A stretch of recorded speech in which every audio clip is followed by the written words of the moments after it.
تو کئی شکوک آ گئے, بڑے بڑے شکوک ہیں, اتنے بڑے بڑے جو ابھی سامنے آئیں گے آپ کے. تو 17 نومبر کی پیشی بہت امپورٹنٹ ہے. نیب کے پاس کچھ بھی نہیں ہے. حکومت دسمبر میں ان اداروں پہ اپنے روب, دبدبے, طاقت, دھمکیاں ان کے سب بے اثر ہو جائیں گے. اور اس کے بعد الیکشن کمیشن کے پاس بھی 2 اہم ترین ان کے آپ کے وزراء کی تایید نائلی بالکل تیار ہے. اور اس کے ساتھ ساتھ آپ کے ڈسکا کیس بھی تیار ہے, ان کے ڈپٹی اسپیکر کا کیس بھی تیار ہے, فورن فنڈنگ کیس بھی تقریباً تیار ہے. تو اگر الیکشن کمیشن پہ دباؤ نہیں ہوگا تو الیکشن کمیشن نے تو پھر فیصلے دینے ہیں. تو گویا چاروں طرف سے, اور عمران خان صاحب کو موجودہ اس وقت صورتحال میں عوامی لیول پر جو پذیرائی تھوڑی بہت بھی تھی وہ تو بہت کم ہو چکی ہے. ظاہر ہے لوگ اب اس ملک کے حوالے سے ان کو سمجھتے ہیں کہ اس ملک کی تباہی کے ذمہ دار صرف اپوزیشن نہیں, عام عوام بھی, ان کے اپنے لوگ بھی, اور جن کے ساتھ انہوں نے ظلم کیا ہے وہ لوگ تو پوری طریقے سے سمجھتے ہیں کہ یہ ذمہ دار ہے.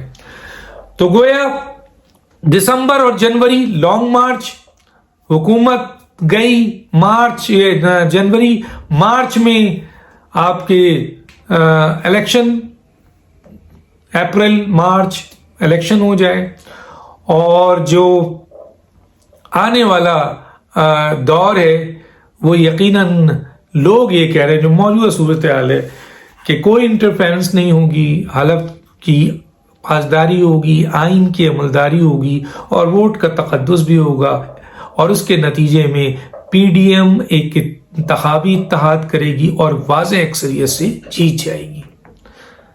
اور واضح اکثریت سے اگر جیتتی ہے پی ڈی ایم تو پھر کون وزیر اعظم ہو سکتا ہے؟ اگر اس وقت تک مریم نواز صاحبہ کا کیس جو کہ بالکل اڑنے کے اوپر ہے وہ اگر نکل آتی ہیں تو اس کے بعد فوراً ہی میاں نواز شریف صاحب کا کیس بھی ویک ہو جائے گا.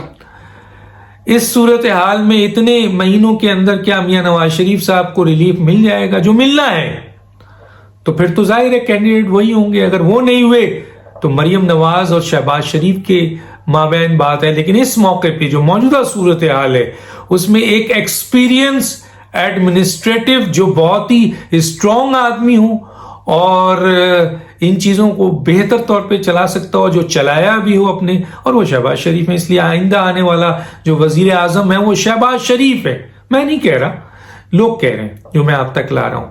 2028 یقیناً میاں نواز شریف صاحب اپنی وزارت عظمیٰ اگر وہ ریلیف بھی ہو گئے, نااہلیت سے باہر بھی آ گئے, تب بھی 2028 وہ مریم نواز صاحبہ کو, اگر وہ 2028 کے الیکشن میں جیت جاتے ہیں, 2023 کے بعد یعنی اس جنرل الیکشن کے بعد اگر وہ فرض کیجئے 5 سال اپنی بہترین حکومت چلاتے ہیں اور عوام نے دوبارہ ان کو منتخب کیا, تو شاید اگلے الیکشن میں مریم نواز صاحبہ ملک کی وزیر اعظم بن سکتی ہیں. کیونکہ ظاہر ہے جن کی سیٹ ہوگی وہ فیصلہ کریں گے. میاں نواز شریف نے اگر ان کو نامزد کر دیا تو پی ایم ایل این کی کس شخص میں جرت ہے کہ وہ اس کی نفی کریں؟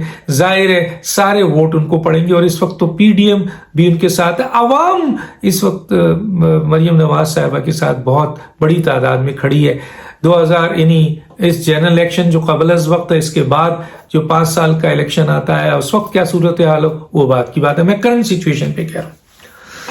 تو موجودہ حالات آپ کے سامنے ہیں, تو یہ کنڈیشنز ہیں.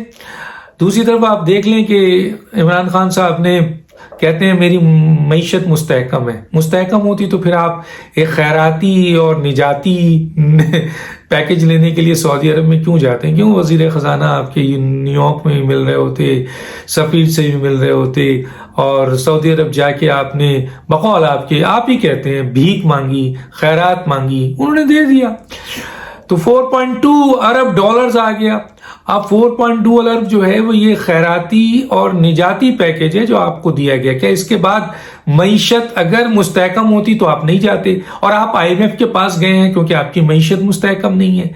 IMF نے کہا کہ میں پیسے دوں گا لیکن پہلے تم کچھ جمع کر کے لاؤ، مانگ کے لاؤ کسی سے. تو گویا یہ گئے اور مانگا اور دے دیا. یہ ان کی ہمیشہ سے سعودی عرب والے خیرات دیتے رہتے ہیں ہمیں، اس دفعہ بھی انہوں نے دے دیا. اب سوال یہ پیدا ہوتا ہے کہ جی کہا یہ جا رہا ہے کہ جی جناب 42 ارب سے زیادہ ترسیلات یعنی ریمیٹنس آئے ہیں، 27 ارب جو ہے وہ قرض جو ہے وہ بیرونی قرضہ ہے، 4.2 آپ کے IMF نے ان کو نقد دیا تھا. اس کے علاوہ بھی اور بہت کچھ ہے. وہ پیسہ اتنا آیا ہے، یہ بیرونی تمام جو آپ کے زر مبادلہ ہے. کہا یہ جا رہا ہے کہ موجودہ حکومت اپنے 3 سال میں بیرونی امداد، بیرونی قرضے اور بیرونی وسائل پر اپنی حکومت کو چلا رہی ہے. ان کی خود انحصاری ان کی کچھ نہیں ہے. اور جو یہ پیسہ آیا ہے، لوگ پوچھ رہے ہیں کہ بھائی کوئی بڑا پروجیکٹ تو ہے نہیں، کوئی کام آپ کا ہے نہیں، تو یہ پیسہ گیا کہاں؟ اس کا جواب حکومت دینا. آج نہیں دے گی تو کل دے گی. بہرحال یہ معاشی میں آج بات نہیں کر رہا ہوں، بہت کچھ ہے میرے پاس اس وقت. میں نے ٹویٹس کیے ہوئے، جس کو میرے ٹویٹر اکاؤنٹ کا پتا ہو کہ ڈاکٹر دانش 5، اس کو وہ دیکھ سکتا ہے، میں نے ڈیٹیل میں دیا ہے. لیکن یہاں جو بات تھی، یہ بات میں نے بتا دی آپ کو. اور بہت ہی اہم بات جو میں نے کہہ دی وہ یہ ہے کہ دسمبر جنوری لانگ مارچ، مارچ اپریل آپ کے الیکشن، اور اس کا کیا نام ہے دسمبر سیاسی بڑی تیزی سے تبدیلی، اداروں کو ریلیف اور بہت سارے کیسز سامنے آئیں گے. اچھا، حکومت کا جیسے میں نے بتایا کہ کچھ وزراء کو وہ اب ہٹانا چاہتی ہے. سوال یہ پیدا ہوتا ہے، یہ پہلے بھی انہوں نے وزراء کو ہٹایا، ان کو یہ پورٹ فولیو دیا، پھر ادھر سے لا کے ان کو دے دیا، جب یہ نہیں چلے تو ان کو دوبارہ لا کے اب دوبارہ ہٹانے کی کوشش کر رہی ہے. کیا مستقل ہٹانا چاہ رہی ہے؟ جو نیوز ہے میں دے رہا ہوں، کنفرم نہیں پتا مجھے کہ آیا کس کو ہٹا رہی ہے، کون ہے، لیکن ہٹا رہی ہے. سنا ہے کچھ کہتے ہیں رد و بدل ہے، لیکن اصل جو شخص کچن کابینہ کے قریب ترین کوئی ہے وہ کہتے ہیں کہ جی ہٹایا جا رہا ہے. تو کیا مستقل ہٹایا جا رہا ہے؟ تو لیا کہاں سے جائے گا؟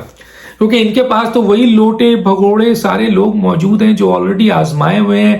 اور اس کیبنٹ نے تو یہ ثابت کر دیا ہے کہ نااہل ترین وزیر اعظم کے ساتھ ساتھ یہ نااہل ترین حکومت ہے، کیبنٹ ہے. تو اگر آپ ہٹائیں گے تو کس کو لیں گے؟ اب باہر سے لینا پڑے گا. باہر سے لیں گے تو مشیر لینے پڑیں گے. ہاں، پاکستان میں بہترین لوگ ہیں، اگر آپ ان بہترین لوگوں کی طرف جائیں گے تو یقیناً آپ کو اس کا اچھا رزلٹ ملے گا. لیکن کیا وہ اب بہترین لوگ آپ کی طرف آنا چاہیں گے؟ کیونکہ آپ کے اپنے لوگ اب آپ سے چھٹکارا چاہ رہے ہیں. تو بہترین لوگ ایک ڈوبتی کشتی پہ کیوں سوار ہوں گے جس کشتی سے لوگ چھلانگ مانگ رہے ہیں، تیزی سے چھلانگ مار کے باہر آ رہے ہیں، اس لیے کہ وہ کشتی اب ڈوبنے والی ہے. اور دعویٰ یہ ہے لوگوں کا، اہم ترین لوگوں کا، کہ یہ دسمبر جنوری تک یہ کشتی ڈوب جائے گی. یہ تھی چند باتیں. ڈاکٹر دانش کو یاد دیجیے. اللہ حافظ.